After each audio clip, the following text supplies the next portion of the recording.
Not all stories are told in daylight. Here we tell you the stories they warn you not to repeat, and the ones they pray aren't true.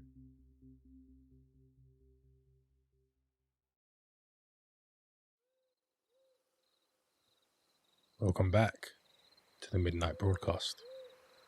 Tonight's transmission takes us somewhere darker, not the forests or forgotten roads we've wandered before, but the places inside us that invite things in. Demons don't always appear with smoke and flame. Sometimes, and they arrive in a whisper, in a memory that won't let go, or in the quiet echo of someone you loved calling your name. These are 3 true accounts, stories of those who opened doors they didn't mean to.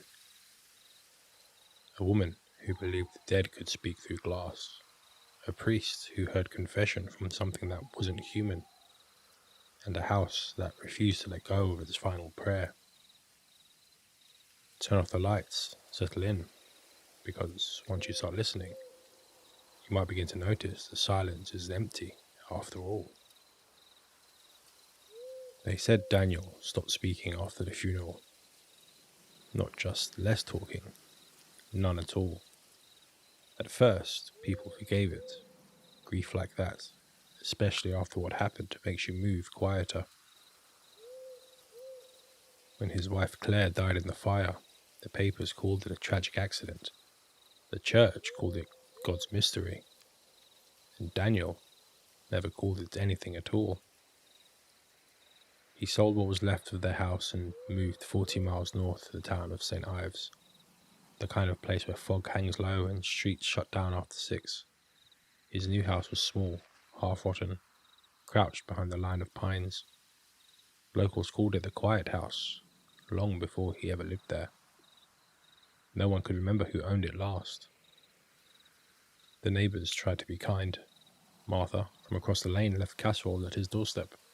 Father Hennessy from St. Jude's offered blessings. Daniel nodded politely, but never invited anyone inside. They said the curtains never opened, that there was always one lamp burning upstairs, no matter the hour, and that when the wind cut through the pines, you could hear another voice echoing his, softer, slower, always half a beat behind. Daniel's sister Emily visited in early spring. She bought groceries and tried to air the place out. The house smelled wrong, not rotten, just occupied. There was a warmth in the air that didn't belong in early March, a heaviness that made the walls feel closer than they were. Daniel looked thinner, but not weak. His eyes had that shine people get when they haven't been sleeping. "You're talking to her again, aren't you?" Emily asked. He smiled, that same soft, absent smile he'd worn since the funeral. That night she stayed in the spare room. She woke to the sound of whispering downstairs. It wasn't Daniel's voice, not exactly. It was higher, lifting, affectionate. Every few seconds his voice answered back, low and broken. When Emily crept to the stairs, she saw him sitting at the kitchen table, 2 cups of coffee steaming in front of him, one untouched. "Claire," he whispered, "it's not time yet." Then he looked up, not at Emily, but at something sitting across from him. His eyes focused on air, and he nodded as if listening to someone explaining something. When he noticed her on the stairs, he smiled like a child caught awake after bedtime. "She says she's glad you came," he murmured. "She's missed your laugh." Emily left before sunrise. By midsummer, the quiet house had grown strange. Windows stayed boarded, mirrors vanished. Priest's blessings didn't last. The oil marks turned black within days. People walking past heard faint music like a record playing through water. Sometimes the air shimmered near the windows like heat rising from asphalt. Then came the flies. They clung to the glass, buzzing slow, their wings heavy with sap or oil. When Daniel opened the door for groceries, a few would follow him in, but none ever came back out. In August, Father Hennessy returned. He'd received a letter, unsigned, shaky handwriting. "She's here, Father. but she's not the same. The priest arrived at dusk. The sky was low, the colour of bruised metal. He carried oil, salt, and a silver crucifix that had belonged to his mentor. Inside, the air shimmered with warmth. The walls seemed to hum like distant wires, and at the centre of the kitchen table sat Daniel, smiling faintly, holding an old photograph.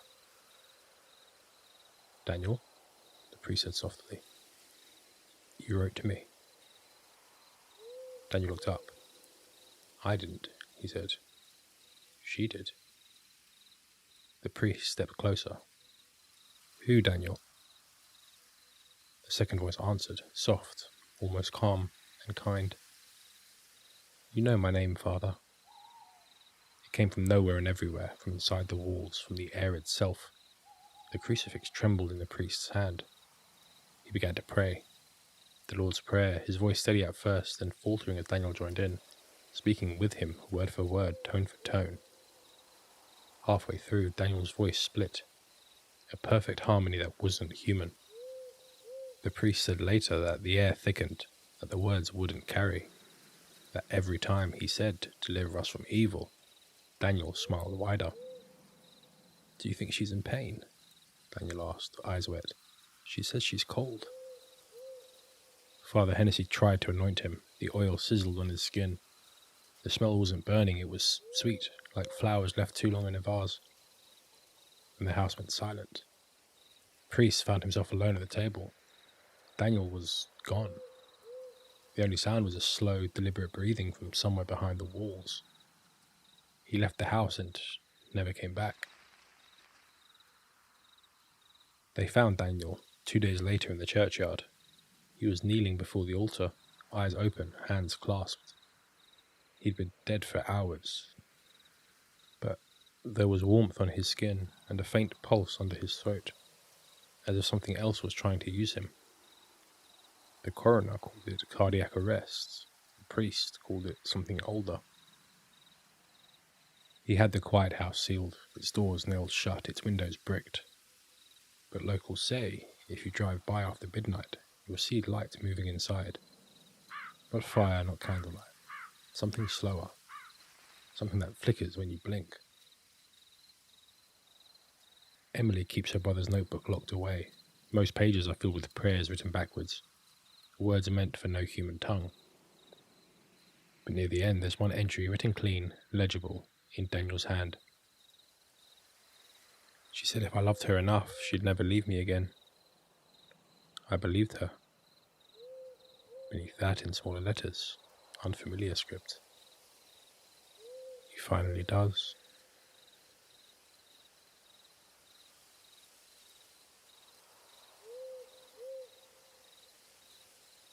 I used to talk to myself on long drives. The little things, routes, gas prices, the weather. It helped fill the silence. It made the road feel less like it was swallowing me. I don't do that anymore. Not since it started answering. It was late October. First snow just beginning to crust over the shoulders of the I-80. I was hauling scrap west, trying to make Cheyenne by dawn. My dispatcher said the route would be clear. He was wrong. Around midnight I saw the wreck. A small car, upside down against the guardrail, hazard still blinking. Nobody else on the road.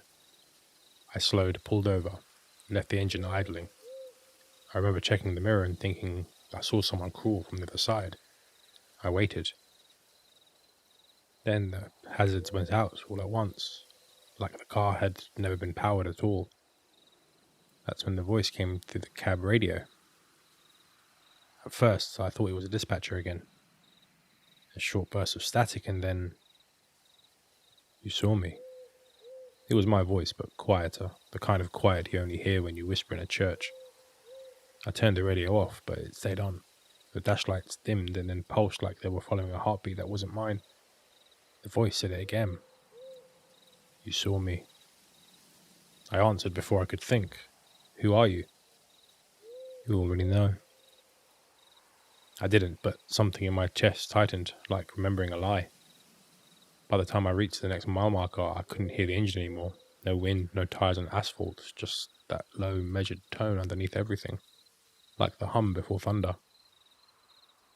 It spoke again, only this time it didn't use words.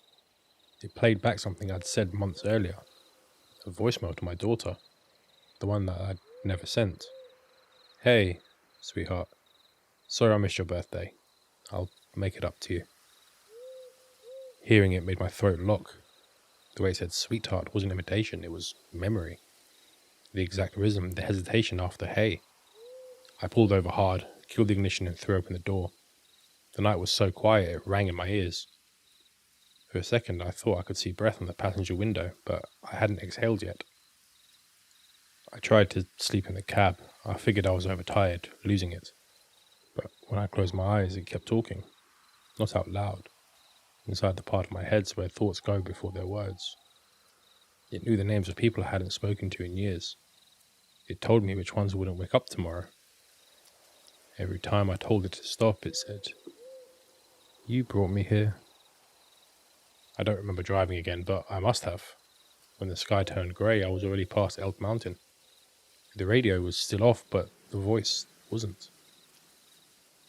That morning I pulled into a diner. I went in for coffee and left the cab running. The waitress asked if I'd slept. I told her no. She said, "You've got someone waiting for you out there," and nodded towards my truck. I looked through the window. Passenger side door wide open. Steam rising from the seat like breath on cold glass. I walked out slowly. My boots crunched the frost. The engine idled steadily. Normal. The seatbelt on the passenger side was buckled. I reached in to shut it off. The radio clicked alive. No static this time. Just a voice, low and calm. "Don't leave me again." The cab smelled like warm metal. I turned the key. The truck died instantly. I called a tow an hour later. Guy shows up. Older man. Quiet type. He climbed into the cab, turned the ignition once, and the engine started like nothing happened. He didn't look at me when he said, "Must have been the cold." As he drove off, the radio flickered. For half a second I heard my own voice whisper through it. "You saw me." He didn't react. Neither did I. That was 3 months ago. I've had the radio removed, the wiring stripped, the console sealed. Doesn't matter. Sometimes I still hear it in the hum of the tires, matching the lines of the road like it's tracing its way back. I don't talk to myself anymore, not even a word. Because the last time I did, something finished the sentence for me.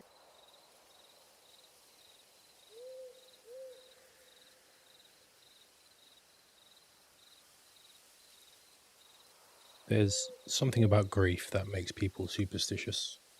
They start looking for signs in static, coincidences in shadows, and voices in old recordings. For most people, that's where it ends. For Marissa, that's where it began. She'd lost her brother in a car crash that spring. They'd been close. Too close, her mother said. When he died, she moved into his apartment downtown to sort his things, though everyone knew she didn't want to leave. It was there, among his clutter and half-packed boxes, that she found the board. It wasn't the usual cardboard kind. This was one of glass. The planchette too, shaped like a teardrop, edges worn soft as if handled often. The letters weren't printed but etched, faint enough to only catch certain light. The wooden box it came in was engraved on the inside. "Ask, and it shall answer." There was no manufacturer, no date, just a folded sheet of paper, yellowed and faintly burnt along the edge. It read, "The glass remembers the last one who touched it." She told herself she didn't believe in it, but grief makes logic pliable. She used to talk to her brother out loud when she was alone. The board just made it feel less crazy. Like maybe there could be something on the other end listening. The first time she tried it, nothing happened. The planchette stayed still, her fingertips trembling from the effort of not moving it herself. She asked questions, waited. Nothing. Then the lights flickered. Once, When they came back, her fingers smudged against the planchette. The glass felt warm. She convinced herself it was static, or nerves, or grief. When she went to bed, she dreamed of the same thing for 3 nights in a row. A figure standing at the edge of her brother's old desk, too tall, its head bent, watching her sleep through glass that wasn't there. By the 4th night, she stopped sleeping in the bedroom. She moved her things into the living room, unplugged the clock, left the TV running for noise. Still, the board remained on the desk, covered with a towel she couldn't bring herself to throw away. One evening, the building lost power. She lit a candle. When the flame steadied, she saw faint marks in the condensation on the glass. Letters traced from the inside out. They spelled, "I see you." Marissa called her friend Leah, a nurse who believed in nothing except medicine and caffeine. Lisa came over, skeptical but curious, and insisted they get rid of that thing. But Marissa wouldn't let her. Instead, she said, "Just one more try, for proof." They sat together, fingers on glass. Marissa whispered her brother's name. The planchette didn't move. The candle flame didn't flicker. Nothing. Then, Leah looked down. Her eyes widened. Every letter on the board was glowing faintly from within, a dull red like iron under ash. Before she could speak, the light shifted letters sliding together, reshaping into words without their touch. M-A-R-I-S-S-A.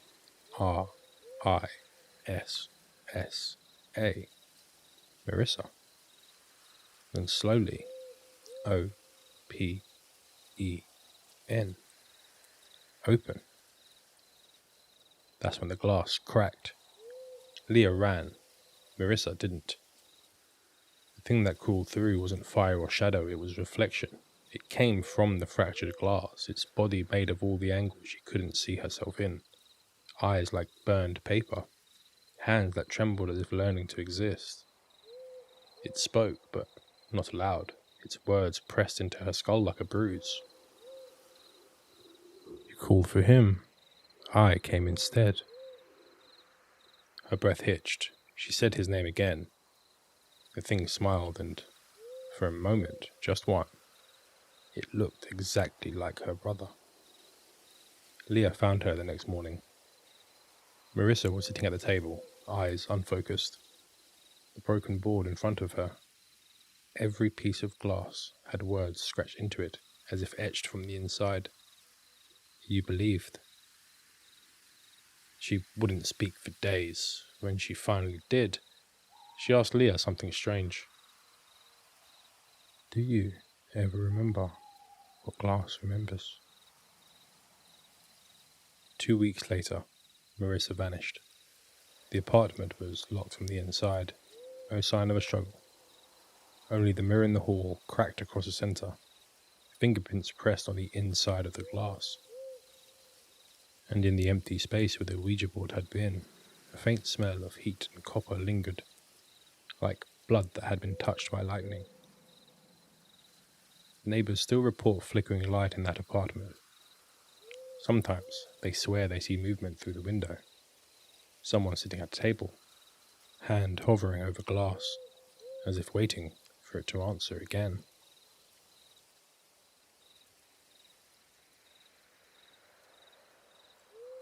You've been listening to the Midnight Broadcast. If you've ever seen something you can't explain, heard a voice when you're alone, or felt a hand reach for you in the dark, we want to hear your story. Send your encounter to cryptidtapes25@gmail.com, and your voice might be part of a future transmission. Until next time, keep your mirrors covered, your candles burning, and remember, it's never just the wind.